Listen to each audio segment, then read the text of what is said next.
the topic which were explained in a video form. So in that, the two different topics we were explained. First was sex determination and the second one was twin. तो twin कैसे बनते हैं, okay, इसके तीन types आपने देखे. First आपने देखा,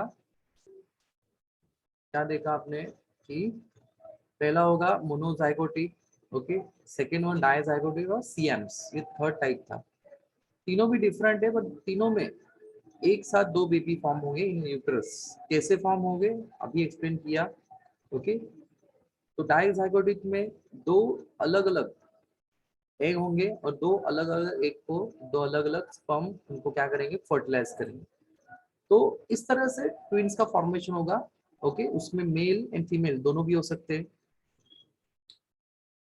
सेकेंड जो मोनोजाइगोटिक था, मोनोजाइगोट ट्विन्स में कैसी कंडीशन हो सकती है, तो क्योंकि एक ही एग है, माइटोसिस डिवीजन की वजह से दो सेल डिवाइड हो गए, दो एग फॉर्मेशन हो गए, जिसकी वजह से उनका डेवलपमेंट क्या होगा, अलग तरह से होगा. दो अलग अलग जगह पे उनका फॉर्मेशन होगा. और उस केस में सिर्फ मेल एंड फीमेल या फिर फीमेल एंड फीमेल ऐसे बेबी जन्म ले सकते हैं. सियांस में जरा कॉम्प्लिकेटेड कंडीशन हो सकती है, बट उसमें भी चांसेस ज्यादा होते हैं कि ट्विंस फॉर्मेशन होगा आफ्टर द डेवलपमेंट. तो तीनों भी कंडीशंस अलग अलग हैं. तो ट्विंस आप यहाँ पे देख सकते हो, there are two girls over here with looks like a copy, यानी कि दोनों भी सिमिलर दिख रहे हैं, ओके. दोनों भी गर्ल्स है और दोनों का चेहरा, बॉडी स्ट्रक्चर ऑलमोस्ट सेम होता है, कुछ चीजें छोड़ के. तो यहाँ पे आपने दोनों भी कंडीशन को एक्सप्लेन करते हुए देखा वीडियो फॉर्म में. नेक्स्ट जो आप देखेंगे, ओके, एक टॉपिक रह गया आपको बताना, वो है रिगार्डिंग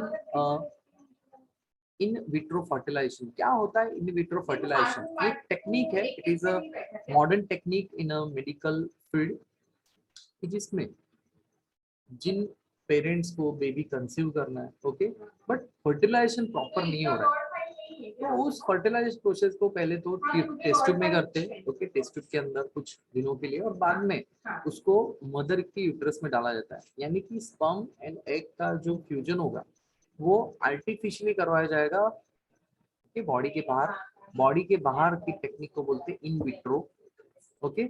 और उसको फिर से इंट्रोड्यूस किया जाएगा इनटू द यूट्रस सेल्स. यहाँ पे आपको मैं दिखाना चाहता हूँ कुछ पिक्चर्स, आपको इससे आपको अंदाजा आ जाएगा कि किस तरह से ये किया जाता है.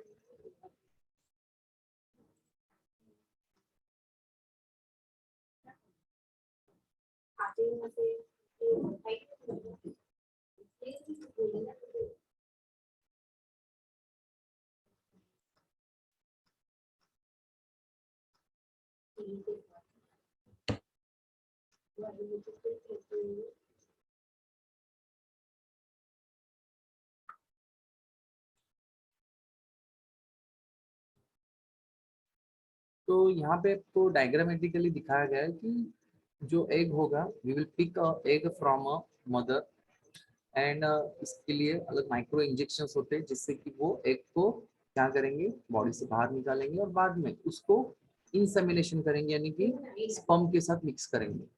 और दोनों भी पेरेंट्स यहाँ पे इन्वॉल्व होंगे, ओके. बट ये होगा आर्टिफिशियल, कुछ मशीनरीज, हाईटेक टेक्नोलॉजी यहाँ पे यूज करके इसको किया जाता है और इसको प्रिजर्व किया जाता है. यानी कि स्पर्म प्रिपरेशन जो टेस्ट ट्यूब में किया जाता है, बाद में इसको क्या करते, कल्चर करते हैं, बाद में इसको ट्रांसफर करते हैं इनटू द अगेन जहाँ पे इसका फर्टिलाइजेशन करवाना है, यानी कि इम्प्लांटेशन जो होगा उस जाइगोट का, क्योंकि जाइगोट बन गया है, स्पर्म एंड एग का अगर फ्यूजन हो रहा है तो जाइगोट बनने ही वाला. उस फर्टिलाइज जो सेल होगी उसको क्या किया जाएगा, फिर से मदर की यूट्रस के अंदर ट्रांसप्लांट किया जाएगा, ट्रांसफर किया जाएगा, और जिसके वजह से वहां पे एम्ब्रियो का डेवलपमेंट होगा. एम्ब्रियो डेवलपमेंट यानी कि क्या, जो जाइगोट सेल है कंटिन्यूस सेल डिवीजन करेगी और ऑर्गेन जनरेशन करेगी, ऑर्गेन फॉर्मेशन, ऑर्गेनोजेनेसिस बोलते हैं उसको. और इस तरह से क्या होगा, यहाँ पे इसका जो भी आगे का जो फर्टिलाइजेशन प्रोसेस है, continuation up to 1 month to 9 month, ये यहाँ पे होगा इस यूट्रस के अंदर, okay, by using some high tech technology.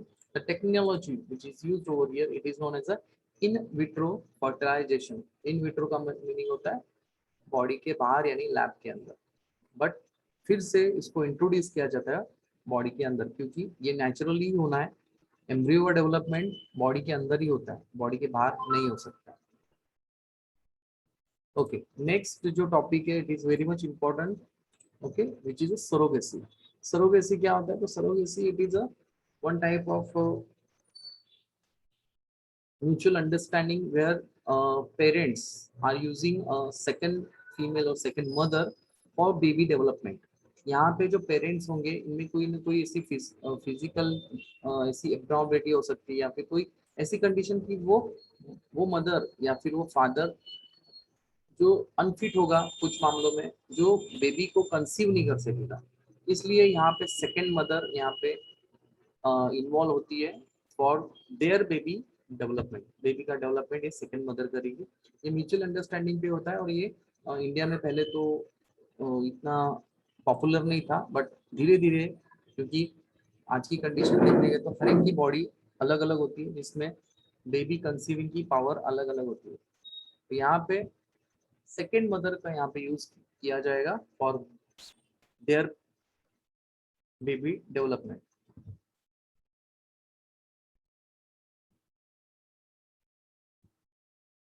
तो यहाँ पे मैं आपको कुछ पिक्चर्स दिखाना चाहता हूँ आपको, तो आपको आइडिया आ जाएगा।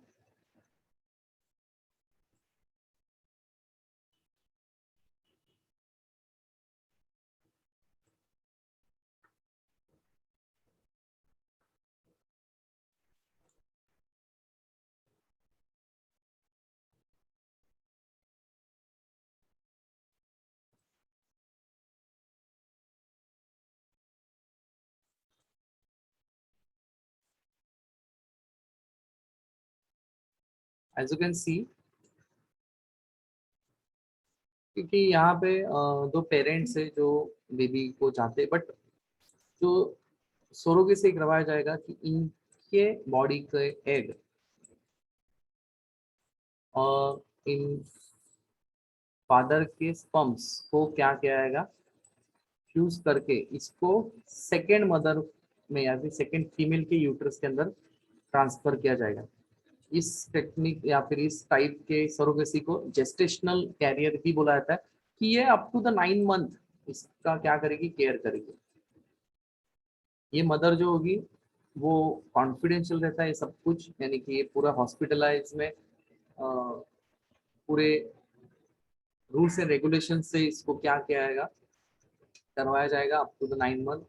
क्योंकि बहुत से केसेस में ऐसा देखा गया है कि इन दोनों का जो बेबी होगा, जो इस सेकेंड मदर के यूट्रस के अंदर पल रहा है, बट इस मदर का अगर मूड चेंज हो गया कि ये अभी बेबी अभी मेरा है, तो मैं इन पेरेंट्स को फिर से क्यों दूं, तो यहाँ पे लॉ एंड ऑर्डर का कंडीशन बन सकता है, जिसकी वजह से यहाँ पे पहले ही इस जो सेकेंड मदर है, जो बोल सकते हैं जो बेबी कंसीव करने वाली है, उससे कुछ पेपर साइन करवाया जाता है फॉर ओनली द 9 मंथ। इससे कॉन्ट्रैक्ट साइन करवाया जाता है, और इसके बाद ये बेबी लीगली इनका नहीं रहता, ये इन पेरेंट्स को फिर से हैंड ओवर किया जाएगा। यहाँ पे कुछ यानी कि मनी मैटर भी हो सकता है कुछ, अगर इनके रिलेटिव्स होंगे तो ये थोड़ा बहुत इमोशनल बॉन्डिंग बन जाता है, इस वजह से ये सब किया जाता है। बाद में ये बेबी को हैंड ओवर करने के बाद इस मदर का कुछ यूज नहीं रहता, बाद में ये अपने नॉर्मल लाइफ से जुड़ जाती है। तब तक ये 9 मंथ तक, यानी कि ये पूरा कॉन्फिडेंशियल एकदम सीक्रेटली किया जाता है by the hospital and the parents which are wanting boy or a girl for second mother. तो यहाँ पे कंडीशन यहाँ पे जो होती है, it is known as surrogacy. अभी इंडिया में बहुत एकदम बोल सकते हैं प्रचलित है, पहले इंडिया में इतना लीगल नहीं था, धीरे धीरे होने लग गया। नेक्स्ट जो टॉपिक है, it is a sperm bank. Sperm bank होता क्या है? तो क्या होता है कि एज वाइज, यानी कि आफ्टर द एज ऑफ 35-40 के बाद जो स्पर्म काउंट होता है in male, it is reduced because of the physiological conditions. Okay, अलग अलग डिसीज के वजह से स्पर्म काउंट कम हो जाता है in mail.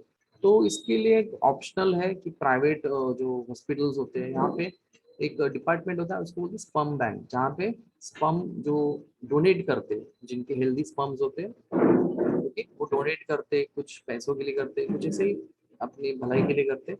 So this can be stored for the longer period, okay. और जिन कपल्स को इन स्पर्म की जरूरत रहती, they can take the sperm from the respective sperm bank, और ये लीगली है अभी भी। नेक्स्ट जो हम लोगों ने देखा, ओके, ट्विंस देखा। Lastly we will discuss about the reproductive health. अभी रिप्रोडक्टिव हेल्थ होता क्या है? We know that the fertilization and the all the process which is very much longer, time taking in longer, और इसमें जो अलग अलग विलेज के, अलग अलग सिटीज के लोग इन्वॉल्व हो सकते हैं। जिन लोगों की physical, mental and social health अगर अच्छी है, ओके, उनको हेल्दी माना जाता है, यानी डिसीज फ्री कंडीशन को हेल्दी या फिर हेल्थ कहा जाता है। अगर कोई पर्सन डिसीज्ड है तो उसको हेल्दी नहीं बोलते, इट इज अनहेल्दी। तो इसका असर इनडायरेक्टली हमारे बाकी के लोगों को भी ऊपर हो सकता है, फैमिली के ऊपर हो सकता है। So that can be reduce by some taking a care about the reproduction. तो यहाँ पे अलग अलग रीजंस हो सकते हैं कि ये रिप्रोडक्टिव हेल्थ अगर कम हो रही है तो कैसे हो सकती है। तो बिकॉज ऑफ सोशल कस्टम, तो रिचुअल्स होते हैं यहाँ पे घर के लोगों के या फिर कोई कास्ट के, तो डिपेंड करता है कि कस्टम कैसे है उस वहाँ के लोगों की, ट्रेडिशंस। देन इलिटरेसी, क्योंकि रिप्रोडक्शन एक बोल सकते हैं नेचुरल प्रोसेस है, but because of the unawareness of reproduction, यहाँ पे इलिटरेसी यानी असाक्षरता बोलते हैं, पढ़े लिखे नहीं होने के बाद ये हम लोग नहीं कर सकते। और जिन पर्सन में ऐसा कंडीशन आता है वो हेल्दी नहीं मान सकते इसको। Lastly it is a shyness, कि किसी भी चीज को बताने से, डॉक्टर को बताने के लिए ये डरते हैं या फिर शर्माते। इन वजह से रिप्रोडक्टिव हेल्थ क्या हो सकती है, उनका वहाँ पे नुकसान हो सकता है। तो रिप्रोडक्टिव हेल्थ के ऊपर असर पड़ सकता है because of their social custom, traditions, literacy and shyness. Next जो बहुत ही यानी कि ज्यादातर जो ये रिप्रोडक्टिव हेल्थ डिपेंड करता है ऑन फीमेल्स जो इन सब बातों से जूझ रही है या फिर फेस कर रही है। तो ज्यादातर ये विलेज एरिया में ज्यादातर ऐसा देखा जाता है।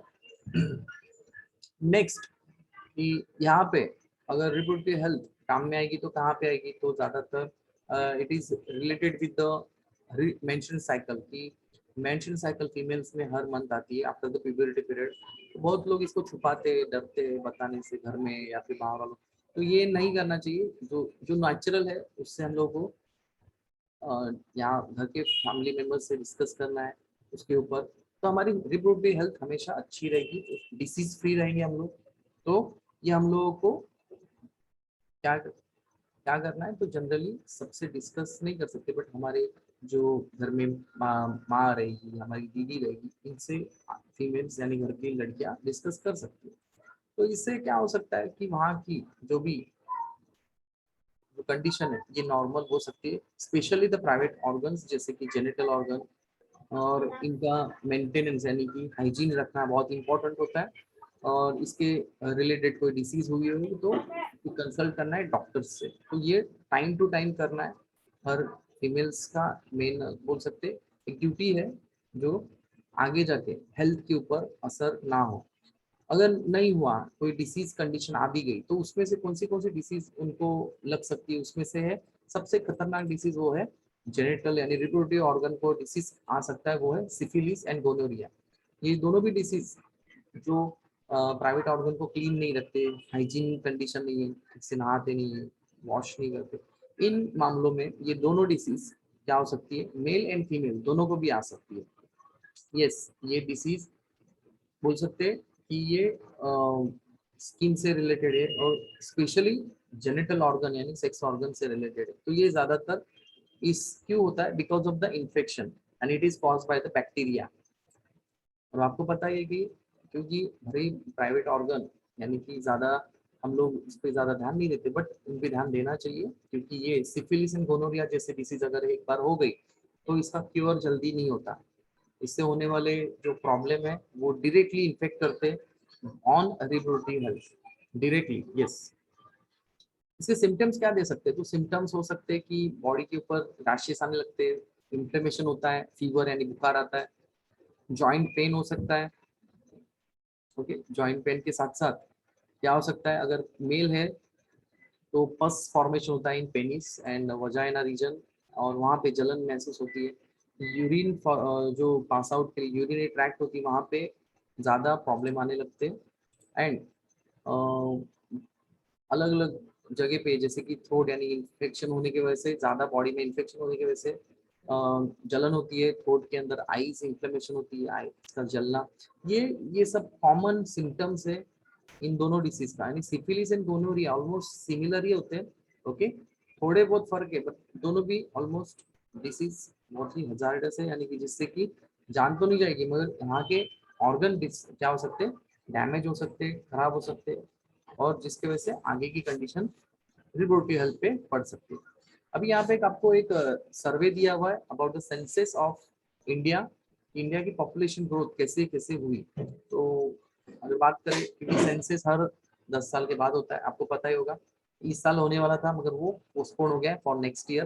तो 2019 यानी कि 1901 यानी कि 1901 के साथ साथ हर साल, हर 10 साल के बाद ये होता है। यहाँ पे देख सकते हो 1901 यानी कि वहाँ पे जो देखेंगे तो वहाँ की जो पॉपुलेशन थी ऑलमोस्ट 23 करोड़ थी, धीरे धीरे वो पॉपुलेशन 121 करोड़ हो गई। ओके, एक अप्रोक्सीमेट वैल्यू आपको मिलती है कि हर 10 साल के बाद जो पॉपुलेशन काउंटिंग होता है, ओके, उसमें हर बार इंक्रीजमेंट ही देखा है, यानी कि पॉपुलेशन एक्सप्लोजन। और 23 करोड़ से हम लोग 25 से लेकर 27, 31, 35, 43 करोड़, 54 करोड़, 84 करोड़, बाद में 84 करोड़ से ज़्यादा ही जंप किया 2001 में, जिससे कि 202। एंड लास्टली अगर लास्ट 10 इयर्स का अगर देखो तो जो रिकॉर्ड था 2011 का वो है 121 करोड़, इतनी पॉपुलेशन हो गई इंडिया की। और अभी अगर 10 साल के बाद अगर और एक रिपोर्ट पढ़ेंगे, because of the pandemic Sensex क्या हो गया है, पोस्टपोन हो गया है, तो हम लोग को नेक्स्ट ईयर एक सेंसेक्स अलग मिलेगा। तो सेंसस जो होता है वो हर 10 साल में होता है, आपको पता ही होगा, जिसमें पॉपुलेशन काउंटिंग होती है, जिसमें हर फैमिली के घर पे जाके जो सेंसस वाले होते हैं वो ऑफिसर्स काउंटिंग करते हैं और बाद में एक रिपोर्ट बनाते हैं ऑफ पॉपुलेशन। तो अपने अभी जितने भी टॉपिक्स देखे, these are the very much smaller and easily understandable. हम लोगों ने वीडियो फॉर्म में भी देखा और ओरली मैंने एक्सप्लेन भी किया है। तो आपका आज का काम है कि please have a look on the all the topics regarding the life process 2, जिस जो एक बहुत इंपॉर्टेंट टॉपिक है। ओके, जिसमें ज़्यादातर पार्ट मैंने आपको एक्सप्लेन किया है, बट कुछ टॉपिक्स रहेंगे आपको जो पूछना है, you can ask me any time. Okay, सभी पार्टिसिपेंट जो आज है, जैसे कि मैं नाम से ही बुलाना चाहता हूँ, शिवांग तिवारी, अभिषेक, अभय, आफरीन, आर्यन, आशीष, धर्मेंद्र, गौरव, दयानंद, अभिजीत शर्मा, हमजा खान हमेशा रहती है, हनीफा, हर्ष, हर्षिका, ईशा, जय, जय पाटिल, खुशी, कीर्तिराज, निधि, नैनिदा, निशांत, निशु, ओम, प्रचिति, प्रेम, राधा, राघव, रितेश, रोबिपेश, रोशनी सिद्दीकी, दैनिक, सुचिता, Sachin, Sadhvi, Sani, Sakina, Saloni, Saurabh, Saurabh Jadhav, Shabdali, Shivam, Shivanshi, Shubhankar, Siddhesh, Tajni, Nisha, Vaibhav, Vidya, all are aware about the whole topic. Okay, जो ज़्यादातर हमेशा प्रेजेंट रहते हैं, तो उनसे हमेशा रिक्वेस्ट रहेगी कि जितना भी टॉपिक हमारा आज होता है उसका रिवीजन एक बार होना है, और उसके ऊपर आपको कुछ डाउट्स होंगे तो you can ask me next session. तो आपके 3 चैप्टर कंप्लीट हो गए, और आपको ये बताना चाहता हूँ कि आपकी यूनिट टेस्ट में आपके 2-2 चैप्टर है, राइट। तो किसी को उसमें कुछ डाउट होंगे तो you can ask me any time. अभी के लिए कोई डाउट्स है स्टूडेंट्स? सर सेरोगेसी में अगर थर्ड वुमन पार्ट लेती है तो सर डीएनए थर्ड वुमन का नहीं आएगा क्या? थर्ड वुमन का कैसे आएगा? क्योंकि अरे सर सेकंड वुमन। हाँ, आपका सवाल सही है, बट उसका जो फर्टिलाइजेशन टाइम होगा ना, ओव्यूलेशन का, उसके बाद ही ये करेंगे ना। यानी वो लोग इतना केयर करेंगी कि उसकी जो एग होंगे वो तब फर्टिलाइज नहीं होंगे। हम लोग ऑलरेडी फर्टिलाइज सेल ही देंगे ना, जाइगोट देने वाले उस मदर को, तो चांसेस तो रेयर होंगे, कम कम से कम होगा कि वो ओवुलेशन के बाद ही होगा। समझे? ऑलरेडी हम लोग प्री जाइगोटिक सेल ही देंगे, यानी कि पहले ही जाइगोट बना के उसको रेडीमेड दे देंगे, जिससे कि फर्टिलाइजेशन उसका पहले होगा, ना कि वो पहले सेकेंड वाली मदर का। उसको स्पर्म थोड़ी रेडीमेड दे रहे हैं ना हम लोग, कौन सी सेल दे रहे हैं? जाइगोट दे रहे हैं ना। आपका सवाल सही है। हाँ सर। हाँ, और कुछ स्टूडेंट्स? ठीक है, तो फिर हम लोग यहाँ पे समाप्त करते। ओके, कुछ अगर आपके डाउट्स होंगे तो you can ask me any time. Okay, चलो yes sir. Students, take care, bye bye. Sir. Sir sir bye sir. Yes, sir sir हाँ बोलो।